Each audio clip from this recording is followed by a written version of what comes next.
So welcome guys. आज हमारे साथ हमारे एक स्टूडेंट जुड़ रहे हैं। तो सबसे पहले मैं आप लोगों को बताना चाहूंगा कि जनरली मैं कहता हूं कि क्या एक नॉन चार्टर्ड स्टूडेंट बैकग्राउंड भी सीपीए एग्जाम में सक्सेस को अचीव कर सकता है। तो आज हमारे साथ हमारे एक स्टूडेंट हैं। उनके मैं एक्सपीरियंस को जानना चाहूंगा, तो मैं सब्जेक्ट वाइज डिस्कस करूंगा। तो सबसे पहले मैं आपसे Elizabeth financial accounting and reporting subject के बारे में पूछना चाहूंगा, क्योंकि बीकॉम स्टूडेंट जिनका चार्टर्ड अकाउंटेंसी बैकग्राउंड नहीं है, जो कि आपका कोई सीए से रिलेशनशिप नहीं है, तो आप मुझे बताइए कि जो सबसे डिफिकल्ट सब्जेक्ट है फाइनेंशियल अकाउंटिंग एंड रिपोर्टिंग, उसको एक बीकॉम स्टूडेंट्स कैसे सही तरीके से पढ़े और पास करे, क्योंकि आपने सक्सेस अचीव की है, इसलिए आपके ओपिनियन बहुत मैटर करते हैं उन बीकॉम स्टूडेंट जिनका सीए बैकग्राउंड नहीं है। सबसे पहला क्वेश्चन मेरा यही। Sir to be honest, course first of all थोड़ा ओवरवेलमिंग जरूर है। लाइक बहुत सारे टॉपिक्स है जो हमने शायद कभी भी बीकॉम में ना स्कूल लेवल पे कभी कवर किए होंगे। सो इट्स वेरी इंपॉर्टेंट कि हम पहले वो टॉपिक्स तो आइडेंटिफाई करें जो हमने कभी देखा भी ना हो। And like the only criteria here is अपने कॉन्सेप्ट्स, अपने बेस बहुत क्लियर होना चाहिए। As long as that is clear, आगे चाहे कोई भी टॉपिक आए वो टैकल करना इजी हो जाता है। दैट बीइंग सेड, मुझे ऐसा लगता है कि जिनको स्पेशली ग्रेजुएट स्टूडेंट्स अगर जिनको थोड़ा बहुत वीकनेस है अकाउंट सब्जेक्ट में और उनको कोचिंग ले लेनी चाहिए। एंड आई थिंक वही चीज लाइक दैट्स हाउ, क्योंकि मैंने खुद भी ट्राई किया, tried studying on my own but that did not work out. And तभी मैंने फिर आपको रीच आउट किया। तभी मेरे कोचिंग की वजह से आई वुड से वो ऐड ऑन कर देता है जो भी तुम्हारे मतलब कॉन्सेप्ट। आपका एक ये कहना है कि अगर एक बीकॉम स्टूडेंट को पास करना है सीपी एग्जाम, तो उसके बेसिक फंडामेंटल बहुत स्ट्रांग होने चाहिए। पहला, जो मैं हमेशा वीडियोस में भी कहता हूं कि जनरल एंट्रीज, आपके बैलेंस शीट के इफेक्ट। अच्छा, बीइंग ए इंडियन स्टूडेंट, क्योंकि आपकी पूरी स्टडी जो है वो इंडियन सीबीएसई बीकॉम ग्रेजुएशन आपने इंडिया में किया, यूएस का जो करिकुलम पढ़ते हैं आप, तो टर्मिनोलॉजीज कितनी डिफरेंट है। जैसे यूएस गैप आपने पढ़ा, तो टर्मिनोलॉजीज में कितनी अच्छी अंडरस्टैंडिंग की रिक्वायरमेंट है। दूसरा क्वेश्चन में फिर कुछ यूट्यूब के बच्चों के क्वेश्चंस भी लूंगा आपसे। तो पहले बताइए टर्मिनोलॉजी कितनी डिफरेंट होती है यहाँ पर। वैसे क्योंकि accounts the base always remain the same, मतलब but there will be certain terminologies जो चेंज होंगी वो, बट जैसे जैसे पढ़ते हैं वो समझ जाते हैं कि ठीक है this is the term that is used for depreciation हो गया, या उनका डीडीएनए हो गया, या कुछ एडिशनल टर्मिनोलॉजीज हो जाएंगी जो हमें मतलब इंडियन स्टूडेंट भी सीखने उसको जो आप पढ़कर आते हैं अपने ग्रेजुएशन में सीबीएसई में, सिमिलर काइंड ऑफ है, बहुत ज्यादा डिफरेंस उसमें फील नहीं होता है। तीसरा क्वेश्चन मेरा ये है कि बीइंग ए वर्किंग पर्सन, आप एक डिलॉइट में काम करते हैं, तो अपने इस जॉब के साथ में क्या ये एक मतलब इजीली मैनेज किया जा सकता है सीपी के एग्जाम को कि नहीं, क्योंकि आप एक वर्किंग वुमेन हैं, वर्किंग गर्ल हैं आई कैन से। सो मुझे बताइए जो एक वर्क प्रेशर को, क्योंकि डिलॉइट बिग फोर में काम करने के बाद आपने सीपी एग्जाम की जर्नी को कैसे मतलब फेस किया, मैं थोड़ा सा जानना चाहूंगा। Sir the thing is like हमारा फर्म बहुत सपोर्टिव है इन मैटर्स में, specially when it comes to studying. तो ये प्रमोट किया जाता है। And in the first place हम सीपीए क्यों एज इन परस्यू करते हैं इज बिकॉज हमारा फर्म हमें अलाउ करता है, राधा हमारा फर्म हमको बोलता है कि you should do this if you want to progress in your career, which is very true. क्योंकि एक पॉइंट के बाद like even I have seen that कि एक पॉइंट के बाद स्टैग्नेंट हो जाता है अगर you do not have a professional मतलब डिग्री कंटिन्यू लाइक आपको अपना, सीओसीडी। क्योंकि आप देखिए बिग फोर में काम करते हैं, तो उन कैंडिडेट्स के लिए जो कि, अच्छा मुझे बताइए सीपीए करने के बाद डेफिनेटली बिग फोर में चांसेस ऑफ जॉब काफी बढ़ जाते हैं, क्योंकि आप कहीं ना कहीं उस इन्वायरमेंट से आ रहे हैं। अगर किसी ने सीपीए कर लिया, या तो क्या उसके 100% लिए बिग सर, फोर में एंट्री आसान हो जाती है as comparatively simple BCom graduate student. 100% sir, and that is world wide accepted and renowned. तो कहीं पे भी like even if you want to apply outside also, this will be one of the best courses to actually pursue. And बहुत सारे Windows, बहुत सारे doors open हो जाएंगे इसके साथ। मतलब आप सीपीए कर लेते हैं तो डेफिनेटली बिग फोर में आपको आसानी से जॉब वगैरह भी उसमें मिल सकती है। अगला क्वेश्चन देखिए, सिमुलेशंस, क्योंकि जब मैं आपको पढ़ाता था और आपको मैंने हमेशा यही बोला कि अगर आपने सिमुलेशंस को डील कर लिया तो आपकी सीपीए जर्नी आसान है। तो सबसे पहले मुझे बताइए हमारी जो कोचिंग इंस्टीट्यूट के बारे में अगर मैं आपसे बात करूं, हमने आपको क्लास में भी सिमुलेशंस कराया, बहुत सारे मल्टीपल चॉइस क्वेश्चन हम क्लास में करते थे। और एक सिमुलेशंस कितना इंपॉर्टेंट है सीपीए में, फार सब्जेक्ट स्पेशली मैं बात करूं, फार या ऑडिट के बारे में भी बात करूं, तो जो बड़े बड़े सिमुलेशंस आते हैं उसको देखकर कहीं आप पैनिक तो नहीं हो जाते थे? सर आपको भी पता है बहुत अच्छे से कि मैं एक्चुअली पैनिक हो जाती थी, और शायद मतलब आपके वर्ड्स पे मैं ये फॉलो करती थी कि जितना प्रैक्टिस कर सको सिमुलेशन उतना करो। डेफिनेटली सेम क्वेश्चन नहीं आएगा एग्जाम में, बट एक लेवल ऑफ कंफर्ट बन जाता है कि हाँ, I am use to such lengthy questions, ये ब्रेक करना मुझे आता है, मैं कर सकती हूँ, मतलब वो कॉन्फिडेंस आ जाता है जितना प्रैक्टिस करते हैं। बट अगर प्रैक्टिस ना करो एंड देन एग्जाम में बैठो, जब 8 सिमुलेशंस एक साथ आ जाते हैं, टाइम क्रंच होता है, देन यू लाइक कि मतलब एक भी क्वेश्चन पे अगर कॉन्फिडेंस लूज हो गया, then the whole exam will be spoiled वाला कंडीशन होता है। एक सिमुलेशन को सॉल्व करने में आपको एग्जाम में कितना समय, कितना टाइम लगा, ये मेरे लिए भी जानना बहुत जरूरी है। Yes sir. सर ब्रेकअप मेरा यही रहता था कि 10 to 15 मिनट्स मैक्सिमम, उससे ज्यादा नहीं। तो 10 मिनट्स के अंदर हो जाए तो बेस्ट है, but otherwise 15 is a maximum limit that I can give to a particular. 15 minutes में आपको एक सिमुलेशंस कर लेना चाहिए। आपका कोई पेपर छूटने के चांसेस तो नहीं? आपका पूरे टाइम पीरियड में पेपर हो गया था पूरा? तो मेरा डॉट टाइम पे मतलब मैं लास्ट मिनट तक कर रही थी, तो मुझे को ऐसा लगता है, तो मेरे को तो काफी, मैंने हर क्वेश्चन पे अपना टाइम देख के ही किया था। I did not rush through the questions, so वैसे। मॉक टेस्ट पेपर जो आपने दिए उसमें आपका स्कोर मुझे पता है, मैंने आपका इंडिविजुअल असेसमेंट किया है, मैं आपसे वन कॉल अवे हूँ, ये आप सब भी एक्नॉलेज करेंगे। तो मुझे बताइए, जब आपके मॉक टेस्ट में परफॉर्मेंस नहीं आती थी तो मॉक टेस्ट का कितना इंपॉर्टेंस रोल है, क्योंकि आपके मॉक टेस्ट में आप कई बार परफॉर्म नहीं कर पाए थे। तो आप यस मुझे सर। बताइए कि मॉक टेस्ट का क्या इंपॉर्टेंस है? सर मॉक टेस्ट का यही एक बेनिफिट ये है कि हम वो एनवायरनमेंट में सेट हो जाते हैं कि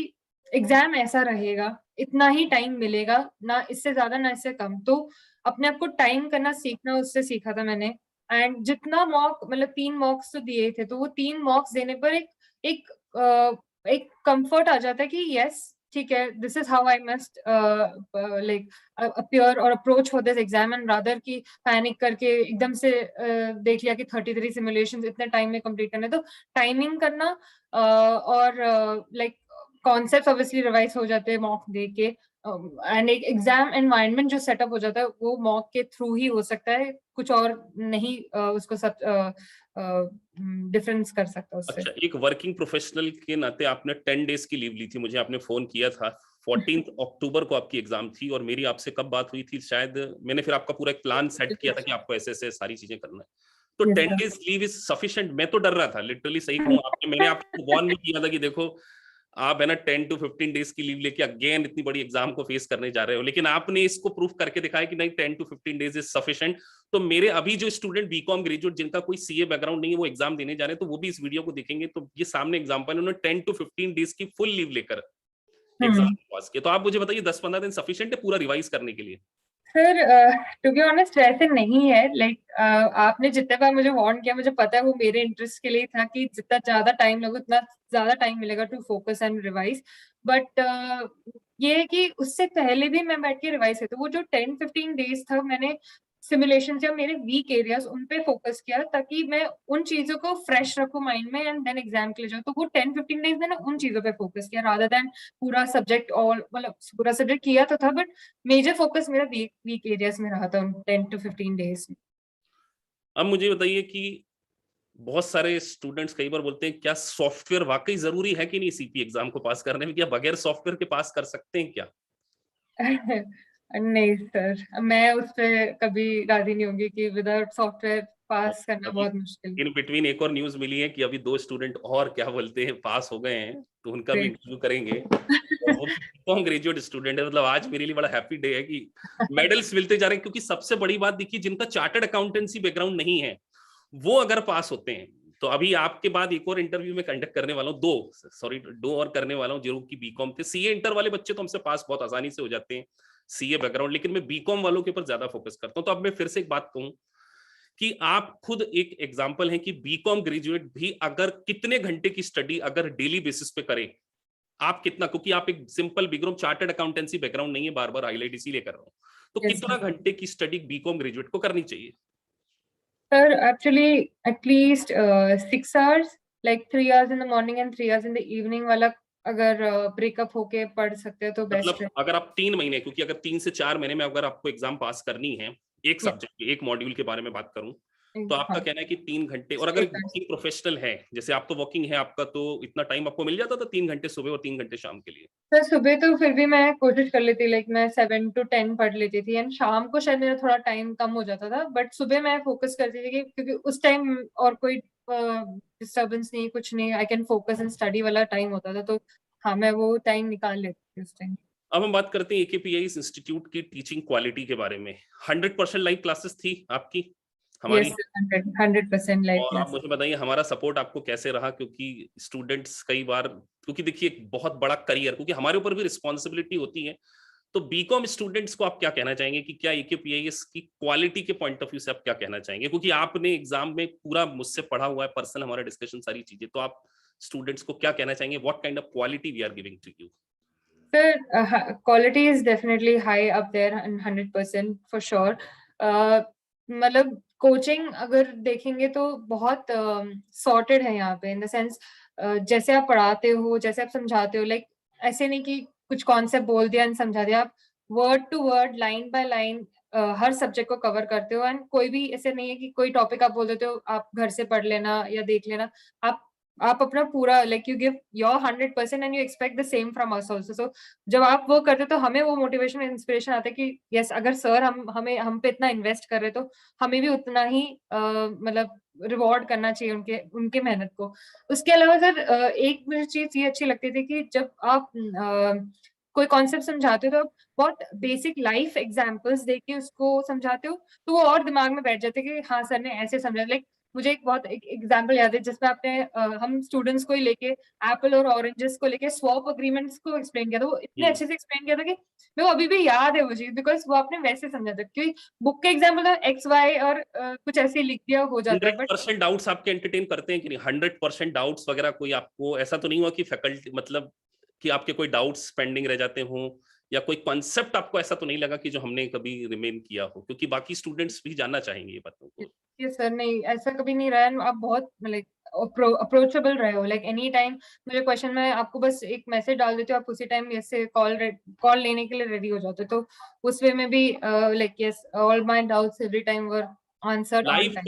लाइव क्लासेस बहुत, क्योंकि देखिए एक अब वर्चुअल वर्ल्ड आ गया है, तो स्टूडेंट का सोचना होता है face to face versus live classes, क्योंकि आपने तो जूम के थ्रू हमारी क्लासेस पढ़ी, और आप ही नहीं बहुत सारे स्टूडेंट देखते हैं, कनाडा से, ऑस्ट्रेलिया से, अमेरिका से, पाकिस्तान से, दुबई से, बहुत सारे स्टूडेंट हमारी क्लास में लाइव पढ़ते हैं, तो लाइव क्लासेस जो हमारी रहती हैं, तो आपको ऐसा कोई डिफिकल्टीज तो फील नहीं हुई कि online classes is really sufficient, क्योंकि big amount of investment exam में भी, कोचिंग क्लासेस में भी, और करियर स्टेक पे होता है, तो online classes is good for CPA classes, क्योंकि आपने पास किया है, और आपको कोई ऐसा प्रॉब्लम तो नहीं आई लाइव क्लासेस में?